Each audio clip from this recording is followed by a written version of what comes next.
Assalamualaikum warahmatullahi wabarakatuh. Halo teman-teman, kembali lagi di podcast Bengkel Sastra. Bersama aku Nadifah Dan aku Alsa sebagai host di podcast kali ini. Nah, kali ini kami mau podcast bersama peserta Leksam Bedas dan juga Bunda Leksam. Apa kabar semuanya? Baik. Assalamualaikum, apa kabarnya Ibu? Waalaikumsalam, alhamdulillah. Alsa mau nanya, Iya. apa saja tugas dan kewajiban Ibu di SMPN 1 Pacet ini? Tugas dan kewajiban Ibu di sini, kebetulan Ibu mengajar itu di SMP 1 Pacet sudah hampir 5 tahun ya. Ibu itu sebagai guru bahasa Inggris. Iya. Guru bahasa Inggris yang kebetulan kelas 9 dan kelas 8.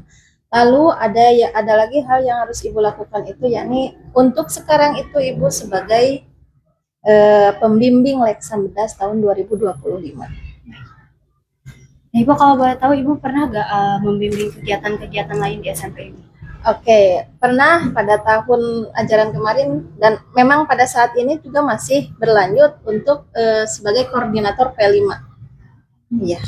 Lalu apa saja program atau kegiatan yang pernah Ibu ikuti di sekolah ini dan bagaimana Ibu berkontribusi dalam melakukan program tersebut?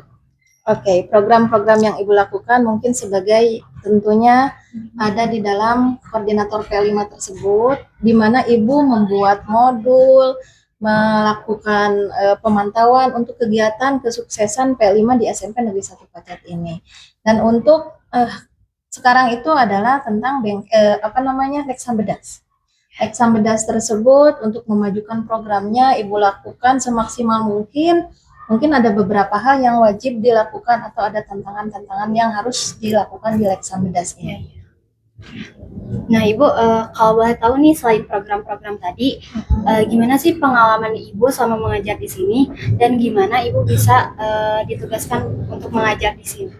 Oke, awal mulanya itu dulu Ibu sebagai guru honorer nih, guru honorer di swasta. Kebetulan Ibu itu dari Jelekong. Di sana ada Luman Jaya. Di sana itu ada SMA Alkonaa. Ibu bawa ke sini nih namanya ya.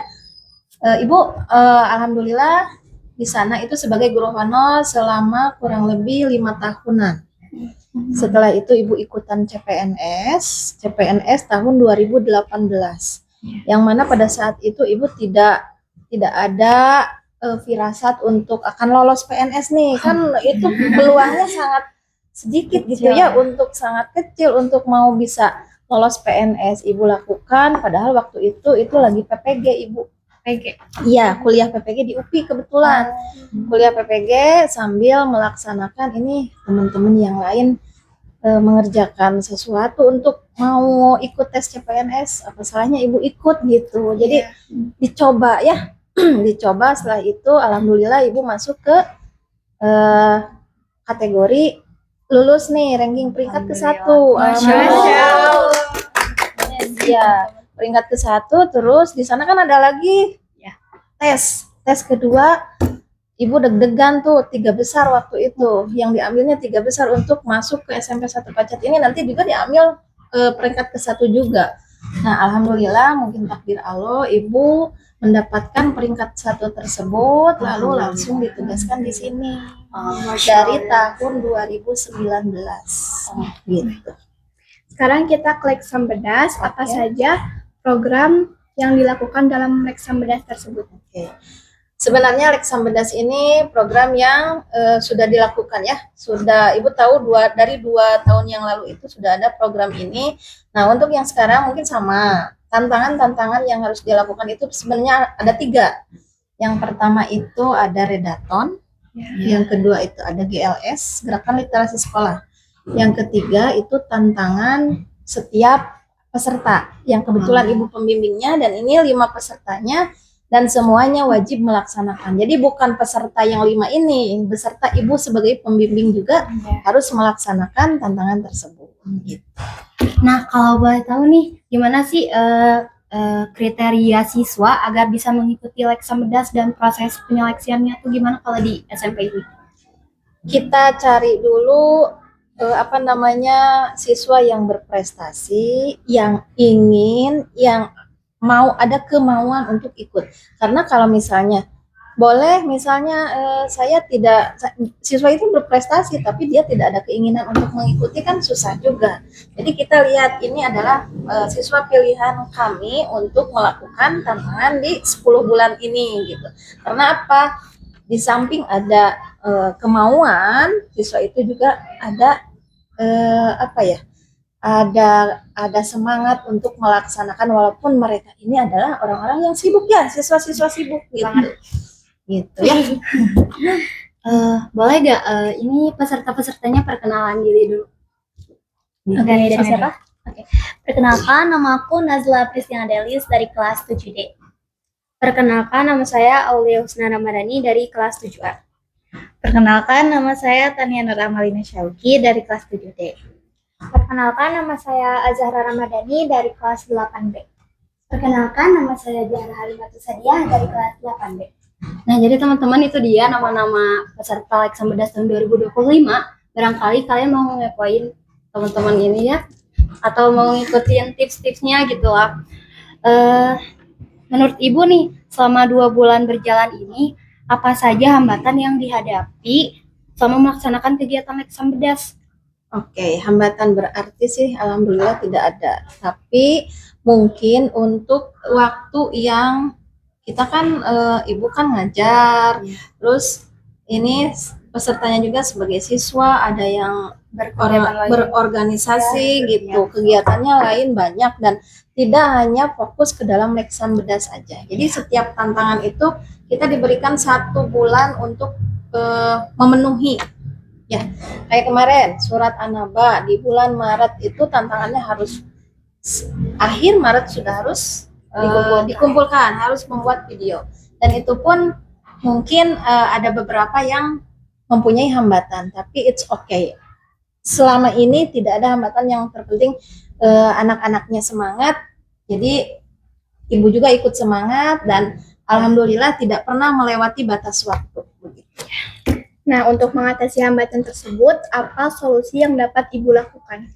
Oke, solusinya mungkin ibu ingatkan mereka kembali. Ini tantangannya kita tunggu sampai tanggal, biasanya ibu menugaskan mereka itu sampai di tanggal 21 supaya nanti kan videonya tidak bleber kemana-mana, terus mungkin mereka banyak kegiatan. Jadi fokus, oh tanggal 21 setiap bulan saya harus melaksanakan, harus sudah memenuhi tantangan tersebut. Nah, kalau boleh tahu nih dari pesertanya, kalian ngerasain hambatan lain nggak selama ini? Banyak sih. Boleh diceritain? Ya, dalam hambatan waktu aja. Kayak kan harus membagi waktu dalam organisasi, ekskul lainnya juga, terus sekarang ketambah Lek Sambedas. Ketambah kan di rumah juga ada pekerjaan. Kalau menurut kalian ini apa perasaan kalian saat mengikuti ini gimana? Senang, excited, atau kalian pusing misal? Excited sama pusing sih. Iya. Ada. Iya. Excitednya karena gak semua orang bisa ikut ini tuh. Benar.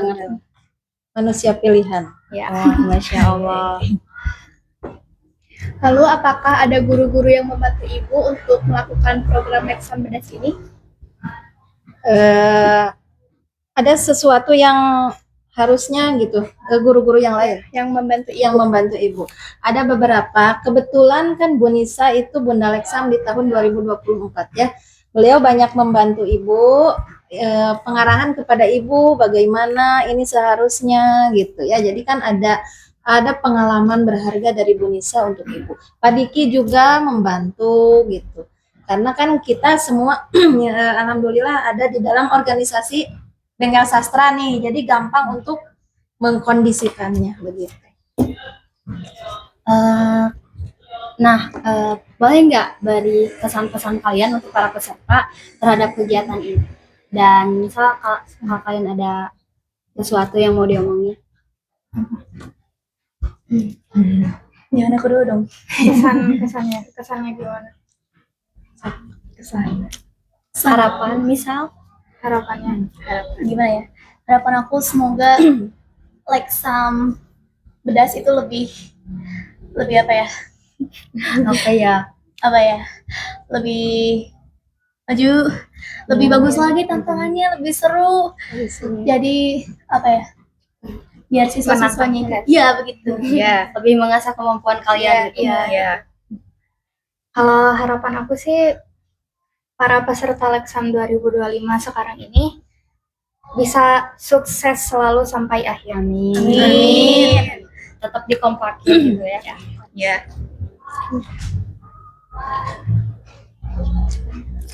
Terakhir, apa harapan dan program Lexam Bedas ini untuk Ibu secara pribadi, siswa, dan sekolah?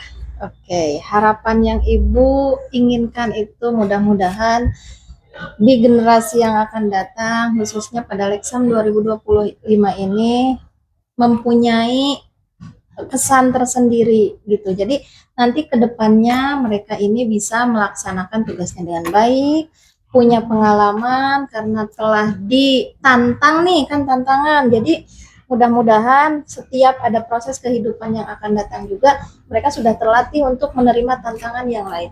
Karena kehidupan nanti kan mereka akan SMA gitu ya, kuliah. Jadi akan banyak tantangan yang masuk ke dalam diri mereka dan mudah-mudahan itu bisa tercapai dengan sempurna.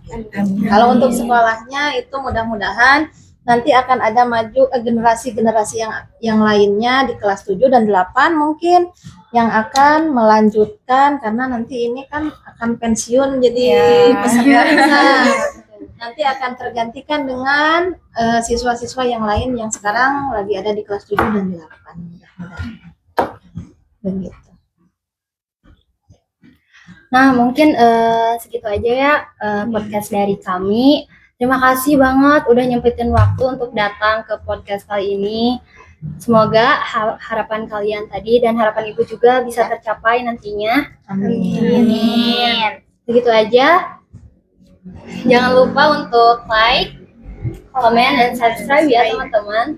Sampai jumpa di podcast nanti. Dah.